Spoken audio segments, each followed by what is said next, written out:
warahmatullahi wabarakatuh. Saya Ayunda dari kelas Jafar atau Yar. Di sini saya akan menjelaskan macam-macam dari bab-bab tersebut. Yang pertama gosok, yang kedua syuf'ah, yang ketiga kirot, yang keempat musaqah. Di sini saya akan menjelaskan satu-satu bab-bab dari yang tadi saya jelaskan. Bab yang saya akan jelaskan yang pertama adalah bab gosok. Fasal, menjelaskan hukum-hukum gosok secara bahasa.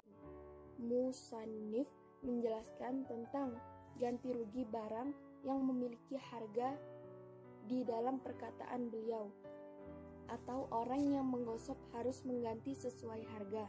Barang yang digosok jika memang barang tersebut tidak memiliki sesamanya, dengan artian barang itu adalah barang yang memiliki harga dan berbeda harganya, dengan ganti rugi harga yang tertinggi sejak hari pertama menggosok hingga hari di mana barang tersebut rusak. Yang kedua, syuf'ah. Syuf'ah adalah pengambilan aset milik sekutu atau mitra usaha oleh sekutunya yang mitra usahanya dijual dengan harga jualnya.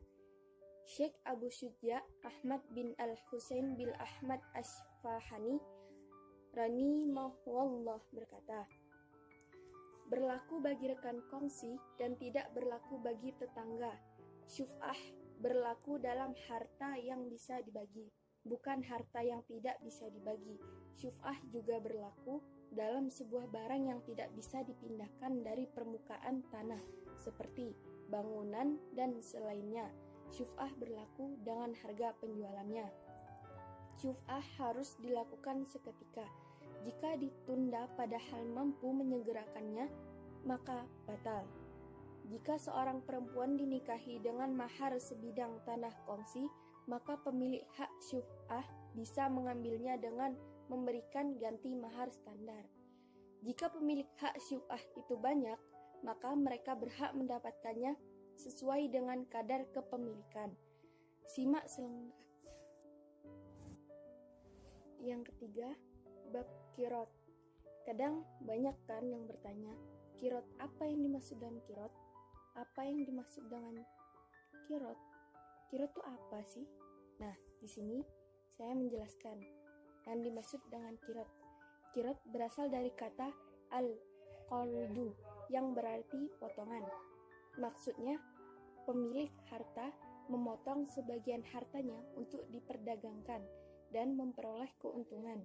Kirot disebut juga dengan mudharabah yang berasal dari kata al-darab yang berarti bepergian atau berjalanan. Menurut istilah, kirot dikemukakan oleh para ulama sebagai berikut. Menurut para fuqaha, kirot ialah akad antara kedua pihak orang saling menanggung.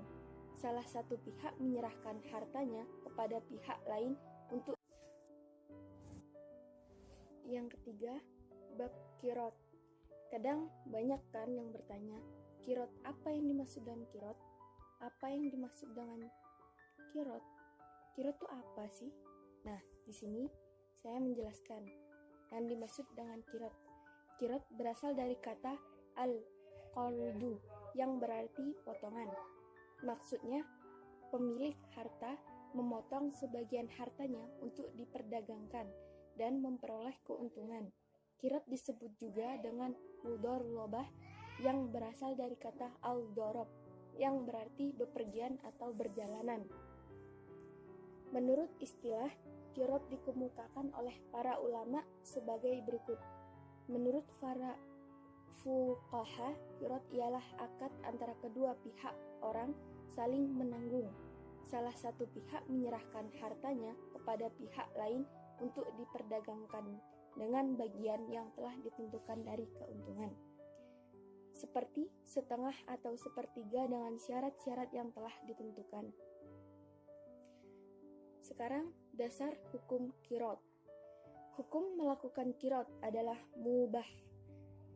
Mubah, boleh. Berarti mubah itu boleh. Dasar hukumnya adalah hadis yang diriwayatkan oleh Ibnu Majah dari Shahab radhiyallahu anha, bahwasanya Rasulullah Shallallahu Alaihi Wasallam bersabda, ada 3 perkara yang diberkati jual beli yang ditangguhkan, memberi modal dan mencampur gandum dengan jelai untuk keluarga, bukan untuk dijual.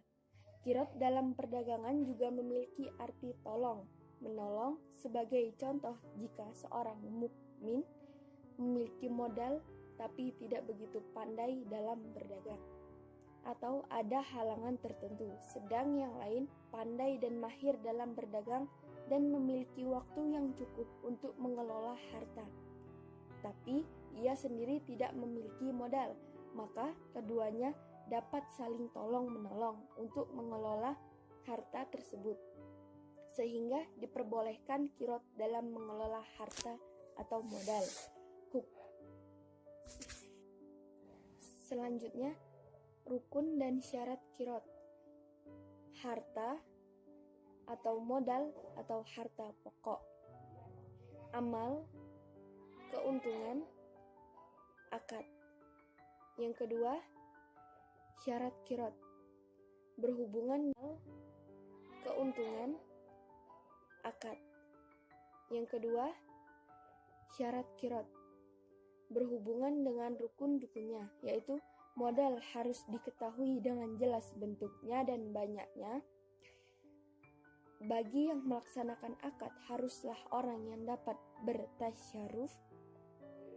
Pembagian keuntungan hendaklah ditentukan ketika akad, baik itu setengah, sepertiga maupun seperempat. Akad dilakukan oleh pemilik modal dan pengelola. Pembatalan qirot. Qirot menjadi batal jika terjadi perkara-perkara. Yang pertama, tidak terpenuhinya salah satu syarat qirot. Yang kedua, pengelola dengan sengaja meninggalkan tugasnya atau pengelola melakukan sesuatu yang tujuan akad. Yang ketiga, apabila salah satu pelaksanaan meninggal dunia, jika pemilik modal meninggal dunia, maka qirot menjadi batal dan pengelola tidak berhak lagi untuk mengelola modal. Itu tadi pengertian qirot yang dapat saya berikan. Sekarang yang keempat. Yang keempat adalah musaqah. Musaqah adalah akad kerjasama dalam pengelolaan pertanian antara pemilik lahan memberikan lahan pertanian kepada si penggarap untuk ditanami dan dipelihara dengan imbalan tertentu berdasarkan nisbah yang disepakati dari hasil panen yang benihnya berasal dari pemilik lahan. Syekh Abu Syuja Ahmad bin Al-Husain bin Ahmad Al-Asfahani rahimahullah berkata, musaqah diperbolehkan untuk pohon kurma dan anggur dengan 2 syarat. Yang pertama, pemilik lahan menentukan jangka waktunya. Yang kedua, bagian buah-buahan yang akan diberikan kepada penggarap harus diketahui. Proses penggarapannya ada 2. Yang pertama, pekerjaan yang manfaatnya berhubungan dengan buah-buahan, maka itu menjadi tanggung jawab penggarap. Yang kedua, pekerjaan yang memanfaatnya berhubungan dengan tanah, maka itu menjadi tanggung jawab pemilik modal. Itu tadi kilasan penjelasan dari saya. Syukron ala husni ihtimaminkum. Wassalamualaikum warahmatullahi wabarakatuh.